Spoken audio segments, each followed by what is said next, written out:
به دروغ به داداشم گفتم زنت دوست پسر داره تا زنشو کتک بزنه بچهش سخت بشه و من دلم خنک بشه.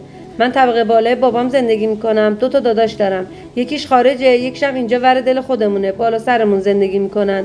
من از زن داداشم به شدت متنفرم. روز اولی که به داداشم گفتم نگیرش، این بی سرزبون داداشم گفت نه آرومه و دوستش دارم.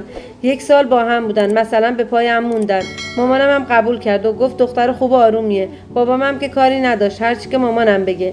هر کاری کردم که این به هم بخوره فایده‌ای نداشت. به داداشم گفتم نکنه از این دختر بچه بیاری یا که بیچاره میشی. این 4 روز دیگه بهت خیانت میکنه. همون موقع بهم توپید و گفت تو رو سننه، به تو چه که دخالت میکنی؟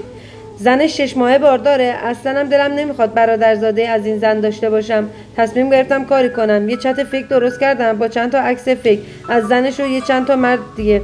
دادم داداشم، گفتم ببین که گفتم زنت بهت خیانت میکنه، تو هی میگفتی خفه شو، همچین چیزی نیست. حالا ببین چی شد. داداشم خیلی عصبانی شد، خون جلوی چشمشو گرفت و زنشو انقدر کتک زد تا بچهش سخت شد. زن برادرم هم هر چقدر التماس میکرد نزن، به خدا اشتباه میکنی، کار من نبوده. برادرم اهمیت نمیداد. بعد اون اتفاقا زن برادرم رفت خونه پدرش و دادخواست طلاق داد و گفته حتی مهری هم نمیخوام، فقط میخوام ازش جدا بشم. و این بین داداشم فهمید که زنش خیانت نکرد و این چند تا عکس کار من بوده و هرچی به زنش التماس میکرد که برگرده زنش قبول نکرد.